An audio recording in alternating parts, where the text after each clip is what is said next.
डिब्बे का दरवाजा खुला और लाल बालों वाला सबसे छोटा लड़का अंदर आया। यहाँ कोई बैठा तो नहीं है? उसने हैरी के सामने वाली सीट की तरफ इशारा करते हुए पूछा। बाकी सब डिब्बे भरे हुए हैं। हैरी ने अपना सिर हिलाया और लड़का बैठ गया। उसने हैरी की तरफ देखा और फिर जल्दी से खिड़की के बाहर देखने लगा। वह यह दिखाना चाहता था कि उसने हैरी की तरफ देखा ही नहीं था। हैरी ने देखा कि उसकी नाक पर अब भी एक काला निशान था। अरे रोन, जुड़वा भाई वापस आ गए थे।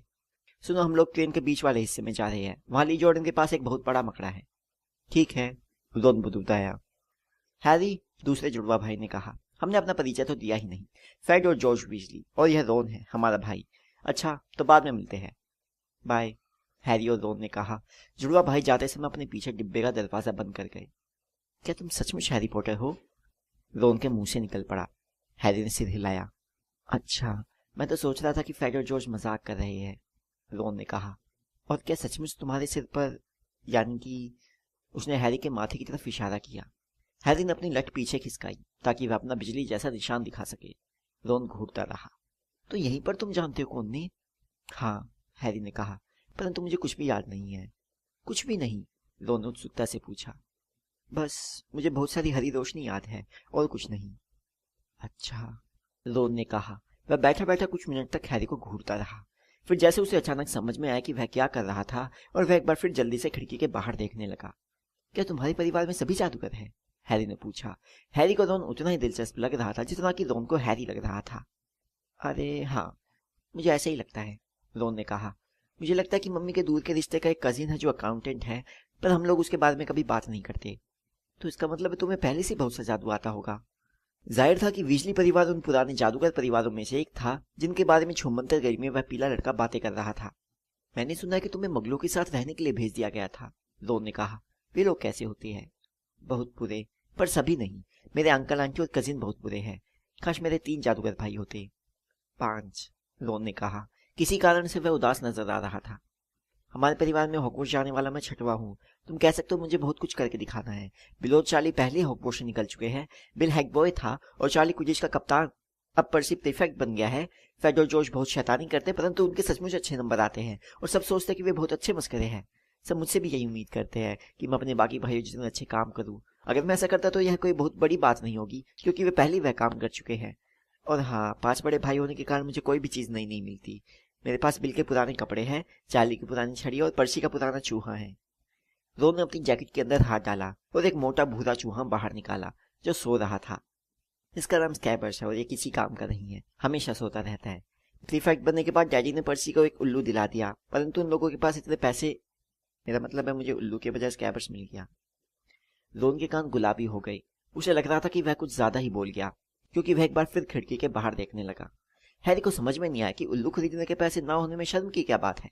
1 महीने पहले तक उसके पास भी तो कभी पैसे नहीं रहते थे, और उसने रोन को यह बता दिया। उसने यह भी बताया कि उसे डडली के पुराने कपड़े पहनने पड़ते थे और उसे कभी ढंग के बर्थडे गिफ्ट नहीं मिलते थे। इससे रोन एक बार फिर खुश नजर आने लगा। और जब तक हैग्रिड ने मुझे नहीं बताया था तब तक मैं नहीं जानता था कि मैं जादूगर हूँ, और मैं अपने मम्मी डैडी वोल्डेमॉर्ट के बारे में भी कुछ नहीं जानता था। रोन ने सांस अंदर खींची। क्या हुआ? हैरी ने कहा। तुम जानते हो कौन का नाम ले लिया? रोन ने कहा। उसकी आवाज बता रही थी कि उसे धक्का लगा था और वह प्रभावित भी हुआ था। मुझे लगता था कि कम से कम तुम तो। नाम लेकर मैं यह साबित नहीं करना चाहता कि मैं बहादुर हूँ, हैरी बोला। मुझे यह मालूम ही नहीं था कि ऐसा नहीं करना चाहिए। देखा, मैं यही तो कह रहा था। मुझे बहुत सारी बातें सीखनी है। मैं शर्त लगा सकता हूँ, उसने आगे कहा, और पहली बार वह बात कही जो पिछले कुछ दिनों से उसे बहुत परेशान कर रही थी। मैं शर्त लगा सकता हूँ कि मैं अपनी क्लास में सबसे बुरा विद्यार्थी रहूंगा। नहीं, ऐसा नहीं होगा। ढेर सारे बच्चे मगलू परिवारों से आते हैं और वे जल्दी सीख जाते हैं। जब वे बातें कर रहे थे तो ट्रेन उन्हें लंदन से बाहर ले जा रही थी। अब वे गाय भेड़ों से भरे खेतों के पास से तेजी से गुजरे। वे लोग कुछ समय तक चुप रहे और सरपट भागते खेतों और गलियों को देखते रहे। 12:30 बजे के करीब बाहर गलियारे में खड़खड़ की तेज आवाज सुनाई दी। एक महिला ने, जिसके गालों पर डिम्पल थे, उनके डिब्बे का दरवाजा खोला और मुस्कुराते हुए पूछा, ट्रॉली में से कुछ चाहिए बेटा? हैरी ने सुबह से नाश्ता नहीं किया था और वह उछलकर खड़ा हो गया, परंतु रोन के कान एक बार फिर से गुलाबी हो गए। उसने धीमी आवाज में कहा कि उसके पास सैंडविच रखे हैं। हैरी गलियारे में बाहर चला गया। जब वह डर्सली परिवार के साथ रहता था तो उसके पास कभी मिठाइयाँ खरीदने के पैसे नहीं रहते थे। क्योंकि अब उसकी जेब में सोने और चांदी के सिक्के खनखना रहे थे, इसलिए वह जितनी मार्स बार उठा सकता था उतनी खरीदने के लिए तैयार था। परंतु उस महिला के पास मार्स बार नहीं थी। उसके पास जो सामान था उसमें बर्टी बोर्ड की हर स्वाद की टॉफियां, ग्लूबल की बेहतरीन बबलगम, चॉकलेट के मेंढक, कद्दू की पेस्ट्री, कढ़ाई केक, लिकरोस की छड़ियां और भी बहुत सी अजीब चीजें थी जिन्हें हैरी ने जिंदगी में पहले कभी नहीं देखा था। कोई चीज छूट ना जाए इस डर से हैरी हर चीज थोड़ी थोड़ी खरीद लाया और उसने महिला को 11 चांदी के सिकल और 7 कांसे के नट दिए। हैरी सारे सामान को लेकर डिब्बे में वापस आया और उसे खाली सीट पर रख दिया। रोन उसे टकटकी लगाकर देख रहा था। बहुत भूख लगी है क्या? भूख के मारे दम निकला जा रहा है। हैरी ने कद्दू की पेस्ट्री का एक बड़ा टुकड़ा मुंह में भरते हुए कहा। रोन ने एक मुड़ा हुआ पैकेट निकाला और उसे खोला। उसके अंदर 4 सैंडविच थे। उसने उनमें से एक को खोलकर देखा और कहा, मम्मी हमेशा भूल जाते कि मुझे कॉर्न वाला बीफ पसंद नहीं है। हम इसे आपस में बदल लेते हैं। हैरी ने एक पेस्ट्री उठाते हुए कहा। चलो, तुम्हें पसंद नहीं आएगा, यह सूखा हुआ है, रोन ने कहा। मम्मी के पास ज्यादा समय नहीं रहता, उसने जल्दी से कहा। तुम तो जानते हो कि हम 5 भाई हैं। चलो पेस्ट्री लो, हैरी ने कहा, जिसके पास इससे पहले कभी कोई चीज बांटने के लिए नहीं थी। सच कहा जाए तो ऐसा कोई था भी नहीं जिसके साथ वह कोई चीज मिल बांट कर खा सके। उसे बहुत अच्छा लग रहा था कि वह और रोन एक साथ वहां बैठकर हैरी की पेस्ट्री और केक खा रहे थे। वे सैंडविच के बारे में भूल चुके थे। ये क्या है? हैरी ने चॉकलेट के मेंढक का एक पैकेट उठाकर रोन से पूछा। कहीं इसमें सचमुच के मेंढक तो नहीं है? अब उसे लगने लगा था कि कुछ भी हो सकता है और वह किसी भी आश्चर्यजनक घटना के लिए तैयार था। नहीं, रोन ने कहा, परंतु यह देखना कि कौन सा कार्ड निकला है। मेरे पास एग्रिप्पा नहीं है। क्या? अरे अच्छा, तुम्हें कैसे पता होगा? देखो, चॉकलेट की मेंढक के अंदर एक कार्ड रहता है जिसे हम लोग इकट्ठा करते हैं, किसी मशहूर जादूगर या जादूगरनी का कार्ड। मेरे पास 500 कार्ड है, पर मेरे पास एग्रिप्पा या टोलेमी के कार्ड नहीं है। हैरी ने चॉकलेट के मेंढक का कवर हटाया और कार्ड बाहर निकाला। उसमें एक आदमी का चेहरा दिख रहा था। उसने आधे चांद के आकार का चश्मा पहन रखा था। उसकी लंबी नाक मुड़ी हुई थी और उसके लहराते बाल, दाढ़ी और मूंछें चांदी की तरह सफेद थी। तस्वीर के नीचे उसका नाम लिखा था, एल्बस डंबलडोर। तो ये है डंबलडोर, हैरी ने कहा। मुझे यह मत कहना कि तुमने कभी डंबलडोर का नाम नहीं सुना, रोन ने कहा। मैं एक मेंढक ले लूं, शायद मुझे अग्रिप्पा मिल जाए। धन्यवाद। हैरी ने अपना कार्ड पलटा। कार्ड की दूसरी तरफ लिखा था, एल्बस डंबलडोर, वर्तमान में हॉगवर्ट्स के हेडमास्टर। कई लोग मानते हैं कि वे आधुनिक समय के महानतम जादूगर हैं। प्रोफेसर डंबलडोर खास तौर पर इन चीजों के लिए मशहूर है। 1945 में शैतानी जादूगर ग्रिंडेवोल्ड को हराने के लिए, ड्रैगन के खून के 12 प्रयोगों की खोज के लिए और अपने पार्टनर निकोलस फ्लेमेल के साथ रसायन शास्त्र पर किए गए काम के लिए प्रोफेसर डंबलडोर को चेंबर म्यूजिक और 10 पिन बॉलिंग पसंद है। हैरी ने कार्ड को दोबारा पलटा और उसे यह देखकर हैरानी हुई कि डंबलडोर का चेहरा गायब हो गया था। वे चले गए। तुम उनसे यह उम्मीद तो नहीं कर सकते कि वे सारा दिन यहीं तुम्हारे पास बैठे रहेंगे, रोन ने कहा। वे दोबारा आ जाएंगे। अरे, मुझे एक बार फिर मोर्गाना मिल गई। मेरे पास पहले से ही इसके 6 कार्ड है। क्या तुम्हें यह चाहिए? तुम भी कार्ड इकट्ठे करना शुरू कर दो। रोन की आंखें चॉकलेट के मेंढकों के ढेर की तरफ मुड़ गई जो खोले जाने का इंतजार कर रहे थे। जितने चाहे उठा लो, हैरी ने कहा, परंतु तुम्हें पता है, मगलों की दुनिया में लोग अपने फोटो से कहीं नहीं जाते और वहीं बने रहते हैं। क्या सचमुच? क्या वे लोग बिल्कुल भी नहीं हिलते? रोन की आवाज में हैरानी थी। बड़ी अजीब बात है। हैरी कार्ड को घूर रहा था कि तभी उसने देखा कि डंबलडोर एक बार फिर अपने कार्ड में लगे फोटो में दुबक कर लौट आई और उसकी तरफ देखकर हल्के से मुस्कुरा दिए। मशहूर जादूगरों और जादूगरनियों को देखने के बजाय रोन मेंढकों को खाने में ज्यादा दिलचस्पी ले रहा था, परंतु हैरी तो उन पर से अपनी आंखें नहीं हटा पा रहा था। जल्दी ही उसके पास न सिर्फ डंबलडोर और मोर्गाना थे, बल्कि हेंस्टिस ऑफ वुडक्रॉफ्ट, एल्ब्रिक क्रेनियोन, सर्सी, पैरासेल्सस और मर्लिन भी थे। उसने आखिरकार अपनी आंखें क्लियोडेना नाम की जादूगरनी से हटाई जो अपनी नाक खुजा रही थी और बर्टी बोर्ड की हर स्वाद की टॉफियों का बैग खोला। तुम्हें इनके बारे में सावधान रहना होगा, रोन ने हैरी को चेतावनी दी। जब वे कहते कि हर स्वाद की, तो उनका मतलब होता है हर स्वाद की। तुम्हें चॉकलेट, पेपरमेंट, मुरब्बे जैसे लोकप्रिय स्वाद तो मिलेंगे ही, पर तुम्हें पालक, गोश्त और गुर्दे की स्वाद की टॉफियां भी मिल सकती है। जोश कहता कि उसे एक बार कीड़े की स्वाद की टॉफी मिली थी। रोन ने एक हरी टॉफी उठाई, उसकी तरफ ध्यान से देखा और उसका एक कोना चबाया। अरे देखा, स्प्राउट्स। हर स्वाद की टॉफियां खाने में उनका समय अच्छी तरह गुजरा। हैरी को टोस्ट, नारियल, भुनी हुई बीन्स, स्ट्रॉबेरी, करी, घास, कॉफी, मछली के स्वाद की टॉफियां मिली। उसने बहादुरी दिखाते हुए एक अजीब सी दिखने वाली भूरी टॉफी का टुकड़ा भी चख लिया, जिसे रोन छूने के लिए भी तैयार नहीं था। बाद में पता चला कि वह मिर्च के स्वाद की टॉफी थी। उनकी खिड़की के पास से गुजरता हुआ देहात का दृश्य जंगली हो गया था। साफ सुथरे खेत दिखना बंद हो गए थे। अब उन्हें जंगल, घुमावदार नदियां और अंधेरी हरी पहाड़ियां दिख रही थी। किसी ने उनके डिब्बे का दरवाजा खटखटाया और वही गोल चेहरे वाला लड़का अंदर आया, जिसे हैरी ने प्लेटफॉर्म नंबर 9:45 पर देखा था। उसकी आंखों में आंसू भरे थे। सॉरी, उसने कहा, पर क्या तुम लोगों ने कोई मेंढक देखा है? जब उन्होंने अपना सिर हिलाकर मना किया तो वह बिलखते हुए बोला, मैंने उसे फिर घुमा दिया, वो हमेशा मुझसे दूर भाग जाता है। वो मिल जाएगा, हैरी ने कहा। हाँ, लड़के ने दुखी मन से कहा, फिर भी अगर तुम्हें दिखे तो बता देना। वह चला गया। मैं नहीं जानता कि वह इतना परेशान क्यों है, रोन ने कहा। अगर मैं मेंढक लाया होता तो उसे जितनी जल्दी घुमा सकता था घुमा देता। ध्यान रहे मैं स्कैबर्स को लाया हूं, इसलिए मैं इस बारे में कुछ नहीं बोल सकता। चूहा अब भी रोन की गोद में सो रहा था। वह मर भी जाए तो भी आपको पता नहीं चलेगा, रोन ने हिकारत से कहा। मैंने कल उसे पीला करने की कोशिश की ताकि मैं उसे अधिक दिलचस्प बना सकूं, परंतु मेरे मंत्र का उस पर कोई असर नहीं हुआ। मैं तुम्हें दिखाता हूँ, देखो। वह अपने संदूक में सामान की छानबीन करता रहा और फिर उसने एक बहुत ही टूटी फूटी छड़ी निकाली। छड़ी कई जगह से चटकी हुई थी और उसके कोने पर कोई सफेद चीज बाहर झांक रही थी। यूनिकॉर्न का बाल लगभग बाहर झांकने लगा है। खैर, उसने अपनी छड़ी उठाई ही थी कि तभी डिब्बे का दरवाजा एक बार फिर खुला। जिस बच्चे का मेंढक खो गया था वह एक बार फिर लौट आया, परंतु इस बार उसके साथ एक लड़की भी थी। वह हॉगवर्ट्स की अपनी नई यूनिफॉर्म पहन चुकी थी। क्या किसी ने मेंढक देखा है? नेविल का मेंढक गुम गया है, उसने कहा। उसकी आवाज रोबदार थी, बाल भूरे घने थे और सामने वाले दांत थोड़े बड़े थे। हमने उसे पहले ही बता दिया कि हमने मेंढक नहीं देखा है, रोन ने कहा, परंतु लड़की उसकी बात नहीं सुन रही थी। वह तो उसके हाथ की छड़ी को देख रही थी। अरे, क्या तुम जादू कर रहे हो? चलो देखते हैं। वह बैठ गई। रोन आश्चर्यचकित हो गया। अच्छा, ठीक है। उसने अपना गला साफ किया।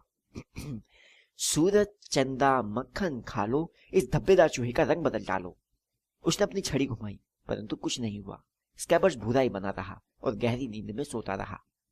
क्या तुम्हें यकीन है कि असली मंत्र है? लड़की ने कहा। वैसे कुछ असर तो नहीं हुआ है ना? मैंने सिर्फ प्रैक्टिस के लिए कुछ आसान मंत्रों का प्रयोग किया है और वे हमेशा काम करते हैं। मेरे परिवार में कोई भी जादूगर नहीं है। जब मुझे चिट्ठी मिली तो मैं बहुत हैरान हुई, परंतु जाहिर है मैं बहुत खुश भी थी। मेरा मतलब है, मैंने सुना है कि जादूगरी का बेहतरीन स्कूल है। मैंने कोर्स की सारी किताबें पूरी याद कर ली है। जाहिर है मुझे लगता है कि यह पर्याप्त होगा। वैसे मैं हरमाइनी ग्रेंजर हूँ। तुम्हारा नाम क्या है? उसने यह सारी बातें बहुत तेजी से बोली थी। हैरी ने रोन की तरफ देखा और उसके आश्चर्यचकित चेहरे को देखकर उसे राहत मिली। रोन का चेहरा बता रहा था कि उसे भी कोर्स की सारी किताबें याद नहीं थी। मैं रोन वीजली, रोन बताया। हैरी पॉटर, हैरी ने कहा। क्या सचमुच?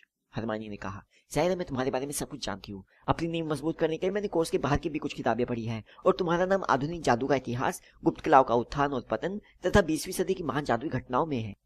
क्या सचमुच? हैरी बहुत चक्का रह गया। हे भगवान, क्या तुम्हें नहीं मालूम था? अगर मैं तुम्हारी जगह होती तो मैंने अपने बारे में सब कुछ पता लगा लिया होता। हरमानी ने कहा। क्या तुम में से कोई जानता है कि तुम किस हाउस में जाओगी? मैंने पूछताछ की है और मेरी इच्छा है कि मैं गरुद्वार में रहूं। ये सबसे अच्छा हाउस है। मैंने सुना है कि खुद डम्बलडोर भी इसी हाउस में थे। वैसे मेरे ख्याल से चील घाट भी बुरा नहीं रहेगा। खैर, हम चलते और नेविल का मेंढक ढूंढते हैं। तुम दोनों भी अपनी यूनिफॉर्म पहन लो, मुझे लगता है कि हम जल्दी पहुंचने वाले हैं। और वह चली गई। उसके साथ वह लड़का भी चला गया जिसका मेंढक गुम हो गया था। मैं चाहे जिस हाउस में रहूं, मैं यह नहीं चाहता कि यह लड़की उस हाउस में रहे, रोन ने कहा। उसने अपनी छड़ी को दोबारा अपने संदूक में फेंक दिया। बेहुदा मंत्र, यह मुझे जॉर्ज ने बताया था। शर्त लगाता हूं वह जानता था कि यह फुस्सी बम था। तुम्हारे भाई किस हाउस में है? हैरी ने पूछा। गरुद्वार, रोन ने कहा। एक बार फिर उदासी ने उसके चेहरे पर डेरा जमा लिया। मम्मी और डैडी भी इसी हाउस में थे। अगर मैं इस हाउस में नहीं जा पाता तो ना जाने वे लोग क्या कहेंगे। मुझे लगता है कि चील घाट भी बुरा नहीं रहेगा, परंतु जरा सोचो कहीं उन्होंने मुझे नागशक्ति में डाल दिया तो क्या होगा। कि यही वह हाउस था जिसमें वोल्ट, मेरा मतलब है, तुम जानते हो कौन था? हाँ, रोन ने कहा। वह एक बार फिर अपनी सीट पर धम से बैठ गया और काफी परेशान दिख रहा था। देखो, मुझे लगता है कि स्कैबर्स की मूंछ के सिरे का रंग थोड़ा हल्का हुआ है। हैरी ने रोन के दिमाग को हाउसों से दूर ले जाने की कोशिश करते हुए कहा। तो हॉगवर्ट्स से निकलने के बाद तुम्हारे दोनों बड़े भाई क्या कर रहे हैं? चार्ली दुमानी में ड्रैगनों की पढ़ाई कर रहा है और बिल अफ्रीका में ग्रीनगोट के लिए कुछ कर रहा है, रोन ने कहा। क्या तुमने ग्रीनगोट का नाम सुना है? इसका नाम दैनिक जादूगर के हर पेज पर छपा है, पर मुझे नहीं लगता कि मगलों को यह अखबार पढ़ने को मिलता होगा। किसी ने एक बहुत सुरक्षित तिजोरी से सामान चुराने की कोशिश की। हैरी ने घूरा। सचमुच? चोर का क्या हुआ? कुछ नहीं, इसलिए तो इतनी बड़ी खबर है। उसे पकड़ा नहीं जा सका। मेरे डैडी कहते कि ग्रीनगोट में इतना बड़ा काम कोई ताकतवर शैतानी जादूगर ही कर सकता है। वैसे पिशाचों का कहना कि चोर कुछ नहीं ले जा सका। बड़ी अजीब बात है। जाहिर है जब इस तरह की कोई चीज होती है तो सब लोग डर जाते कि कहीं इसके पीछे तुम जानते हो कौन का हाथ तो नहीं है। यह खबर हैरी के दिमाग में घूमती रही। जब भी तुम जानते हो कौन का नाम लिया जाता था, हर बार उसे जैसे डर का कांटा चुभ जाता था। उसे लगा कि यह जादू की दुनिया में कदम रखने का हिस्सा है, परंतु वोल्डेमॉर्ट कहना ज्यादा आरामदेह था और उसमें कोई चिंता नहीं होती थी। तुम्हारी क्विडिच टीम कौन सी है? रोन ने पूछा। मुझे एक भी क्विडिच टीम का नाम नहीं मालूम, हैरी ने स्वीकार किया। क्या? रोन को शब्द नहीं मिल रहे थे। अच्छा जरा ठहरो, यह दुनिया का सबसे अच्छा खेल है। और फिर वह शुरू हो गया। 4 गेंदों और 7 खिलाड़ियों की पोजीशन के बारे में सब कुछ समझाता रहा। उसने उन मशहूर खेलों का विस्तार से वर्णन किया जिन्हें उसने अपने भाइयों के साथ देखा था। उसने यह भी बताया कि जब उसके पास पैसे होंगे तो वह किस तरह की जादुई झाड़ू खरीदना पसंद करेगा। वह हैरी को खेल की बारीकियां समझाने की दिशा में आगे बढ़ रहा था कि तभी डिब्बे का दरवाजा एक बार फिर खुला, परंतु इस बार दरवाजे पर मेंढक होने वाला बच्चा नेविल या हरमाइनी ग्रेंजर नहीं थे। 3 लड़के अंदर आए और हैरी ने बीच वाले को तत्काल पहचान लिया। यह वही पीला लड़का था जो उसे मैडम मेल्किन की दुशालों की दुकान में मिला था। उसने हैरी में छुमंतर गले में जितनी दिलचस्पी ली थी, अब वह उसे बहुत ज्यादा दिलचस्पी के साथ उसे देख रहा था। क्या यह सच है? उसने कहा। लोग ट्रेन में कह रहे कि हैरी पॉटर इस डिब्बे में है, तो तुम हैरी पॉटर हो, है ना? हाँ, हैरी ने कहा। वह बाकी दोनों लड़कों को देख रहा था। दोनों ही तगड़े थे और बहुत ही काइयां किस्म के दिख रहे थे। पीले लड़के के दोनों तरफ वे इस तरह खड़े थे जैसे उसके बॉडीगार्ड हो। अरे यह क्रैब है और यह गोयल। पीले लड़के ने हैरी की निगाह को भांपते हुए लापरवाही से कहा। और मेरा नाम मैलफॉय है, ड्रैको मैलफॉय। रोन हल्के से खांसा, जैसे वह अपनी हंसी रोकने की कोशिश कर रहा हो। ड्रैको मैलफॉय ने उसकी तरफ देखा। मेरा नाम सुनकर हंसी आ रही है क्यों? यह पूछने की जरूरत ही नहीं है कि तुम कौन हो। मेरे डैडी ने मुझे बताया कि वीजली परिवार में सभी के बाल लाल होते हैं, चकत्ते होते हो और उससे अधिक बच्चे होते हैं जिन लोगों को ढंग से पाल सकते हैं। वह हैरी की तरफ मुड़ा। तुम्हें जल्दी पता चल जाएगा कि कुछ जादूगरों के परिवार दूसरों से ऊंचे होते हैं पॉटर। तुम गलत तरह के लोगों से दोस्ती नहीं करना चाहोगे। यहाँ पर मैं तुम्हारी मदद कर सकता हूँ। उसने हैरी से हाथ मिलाने के लिए अपना हाथ आगे बढ़ाया, परंतु हैरी ने अपना हाथ नहीं बढ़ाया। मुझे लगता है कि मैं खुद ही गलत और सही तरह के लोगों की पहचान कर सकता हूँ, धन्यवाद, उसने ठंडेपन से कहा। ड्रैको मैलफॉय का चेहरा लाल नहीं हुआ, परंतु उसके पीले गालों पर गुलाबी सी चमक उभर आई। अगर मैं तुम्हारी जगह होता तो इस बारे में सावधान रहता, उसने धीरे धीरे कहा। अगर तुमने विनम्र होना नहीं सीखा तो तुम्हारा भी वही हाल होगा जो तुम्हारी मम्मी डैडी का हुआ था। वे लोग भी नहीं जानते थे कि उनके लिए क्या अच्छा था। तुम वीजली और हैग्रिड जैसे निकम्मे लोगों के साथ रहोगे तो तुम पर भी उनका असर आ ही जाएगा। हैरी और रोन दोनों ही खड़े हो गए। रोन का चेहरा उसके बालों की तरह ही लाल हो गया था। एक बार फिर से तो कहना, उसने कहा। अच्छा, तो तुम हमसे लड़ाई करोगे क्यों? मैलफॉय ने व्यंग्य से कहा। अगर तुम इसी वक्त यहाँ से बाहर नहीं निकले तो, हैरी ने कहा, और वह जितना बहादुर महसूस कर रहा था उससे ज्यादा बहादुरी का प्रदर्शन कर रहा था, क्योंकि क्रैब और गोल उससे या रोन से बहुत बड़े थे। परंतु हमारी यहाँ से जाने की कोई इच्छा नहीं है ना दोस्तों? हमने अपना पूरा खाना खा लिया है, जबकि तुम्हारे पास तो अभी खाना बचा है। गोल रोन के पास रखे चॉकलेट के मेंढकों की तरफ बढ़ा। रोन आगे लपका, परंतु इससे पहले कि वह गोल को छू भी पाता, गोल जोर से चीखने लगा। स्कैबर्स उसकी उंगली से लटक रहा था और उसके नुकीले छोटे दांत गोल की उंगली के जोड़ में गहराई तक धंसे हुए थे।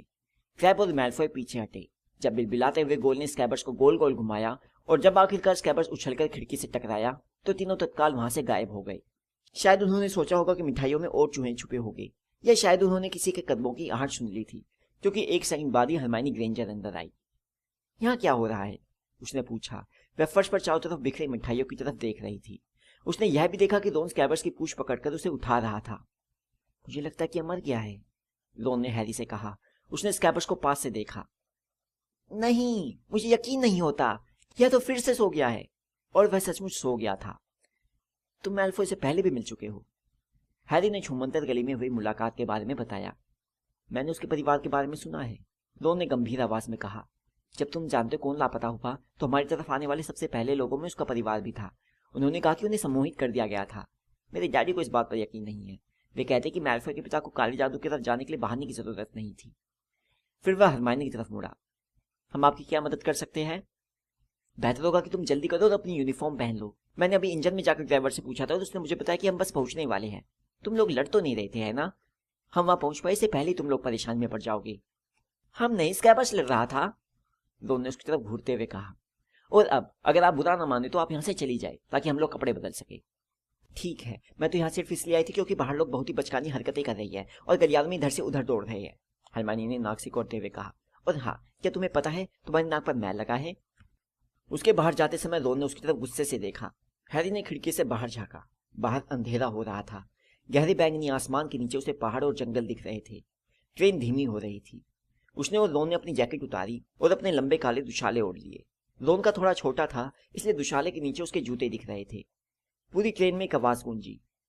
हम लोग 5 मिनट में हॉगवर्ट्स पहुंच जाएंगे। अपना सामान ट्रेन में ही रहने दे, इसे अलग से स्कूल पहुंचाया जाएगा। घबराहट के मारे हैरी के पेट में मरोड़ उठने लगी और उसने देखा कि रोन अपने चकत्तों के नीचे पीला दिख रहा था।